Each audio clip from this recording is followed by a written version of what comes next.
Former Beatle, John Lennon, has greatly influenced the world through his actions as an artist and anti-war activist. Lennon's legacies of music and peace promotion live on today through the minds of all inspired by him, his music, and his message of peace. John Lennon was born into a world of war. It was the night of October 9, 1940, in the city of Liverpool, England. Bombs rained down from the sky amid the sound of blaring air raid sirens in German World War II planes. Julia Lennon, wife of Alfred Lennon, lay in a bed at the Oxford Street Maternity Hospital. She was giving birth to a person that would become a musical sensation and a rock and roll legend. She was giving birth to John Lennon. Julia's sister vividly remembers the night of Lennon's birth, recalling, "It was the night of the landmine raids. As I ran to the hospital, I could hear the sirens going off. But there was nothing going to stop me from being there, not even Hitler. I knew, the moment I first set eyes on John, that he was going to be something special." No hell below us, above us only sky.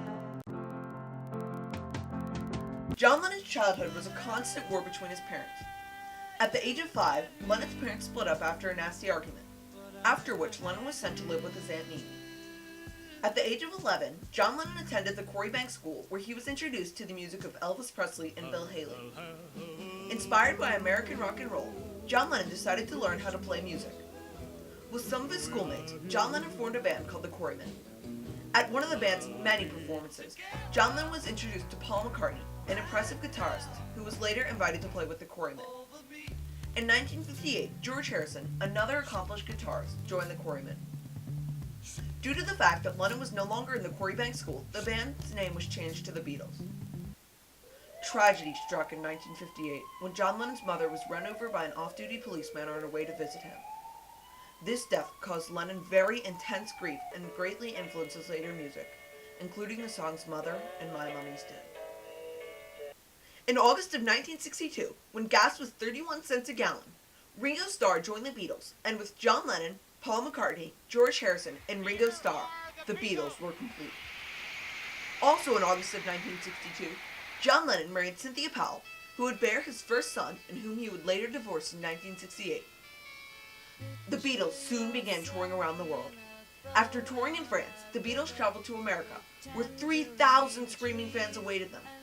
The Beatles played in New York and Washington, D.C., and promptly returned to England. On March 20th, 1969, after his divorce in 1968, Lennon married Yoko Ono, an artist he had first met in 1966.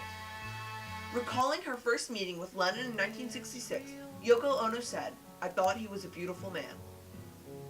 After their wedding, Lennon and Ono traveled to Amsterdam, where they stayed in bed for a week to promote peace.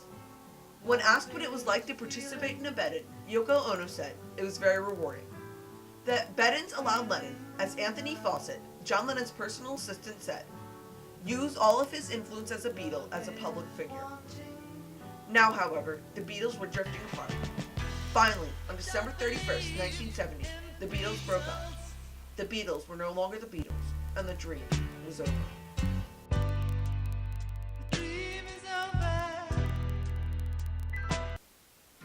During the early days of the Beatles, a war was stirring in Vietnam. Lasting from 1955 to 1975, the violence of the Vietnam War heavily influenced John Lennon's feelings about peace. America's involvement with the Vietnam War affected the country greatly, and its unpopularity among the American public would spark a peace movement of a magnitude never seen before. The peace movement brutally affected the Vietnam War, prompting an early American troop withdrawal from Vietnam. In May of 1963, the Buddhist crisis began. During this protest, Buddhist monks immolated or burned themselves to protest this war. This protest was so horrific it was given the nickname the Buddhist barbecues. Violent protests took place in America too. On April 30th of 1970, the Kent State shootings began. After students burned the Kent State University's ROTC building, National Guard troops began firing at the Kent State students. 4 students were killed in crossfire. 2 who had participated in the burning, and 2 who had not. The peace movement also affected troops returning from Vietnam. James Wright, a Vietnam veteran, remembers his less than cordial welcome. Quote, "I was treated very badly upon my return. I was spat upon at the airport and had my service war ribbons ripped from my uniform. My friends from kindergarten would have nothing to do with me. I was constantly called a baby killer, rapist, murderer, and the ilk. End quote. John Lennon used his influence on the youth of America to become a peace activist. Lennon started a worldwide peace campaign where he had billboards saying, "War is over, if you want it. Happy Christmas" from John and Yoko, posted in 11 cities around the world, including New York, Tokyo, Rome, Athens, Amsterdam, London, Paris, and Toronto. Yoko Ono, Lennon's wife, has been quoted as saying, "We both felt that as citizens of this planet, we should make an effort to stop the war." In addition to peace protests, John Lennon expressed his feelings on the Vietnam War through his music. Lennon wrote many songs about peace, but one song, "Give Peace a Chance," would become the national anthem of the entire peace movement. Anthony Fawcett, Lennon's personal assistant, said, "Give Peace a Chance" was spontaneous and improvised. It was perhaps the most important contribution John could give to the peace movement. And the phrase, "We don't have a leader, but we now have a song," was soon echoed all over America. Another assistant of Lennon also recalled, "John once said to me, 'When I sing I Want to Hold Your Hand,' hundreds of millions of people hear that. Why don't I sing 'Give Peace a Chance?' Because hundreds of millions of people will hear that as well." During a concert to free John Sinclair, another radical peace activist, the FBI began noticing Lennon. His strong influence during the concert contributed to the FBI's release of John Sinclair, but also contributed to the FBI keeping a close eye on Lennon. The 60s were a time of radical activism in America, not only for peace, but also for civil rights. John Lennon was influenced and affiliated with many major people in the civil rights movement. The radical activism of the 60s prompted the assassinations of John F. Kennedy in 1963, Martin Luther King in 1968, and Bobby Kennedy in 1968. And my first thought was, geez, I wonder who they've killed now. Because it had happened, so frequently. On February 8, 1980, 5 years after the end of the Vietnam War, a 40-year-old John Lennon began to enter his home, the luxury apartment building, the Dakota, in New York City. Also outside of the Dakota was a man named Mark David Chapman, who had recently had a copy of Lennon's new album, Double Fantasy, signed. This man was about to murder John Lennon. As Lennon entered the Dakota, Chapman shot him in the back, and the life of one of the most well-known faces in rock history ended. I'm not afraid of dying. I don't know how I'd feel at the moment, but I'm prepared for death because I don't believe in it. I think it's just getting out of one car and getting into another. Though John Lennon may be dead in a physical sense, his legacies keep him alive.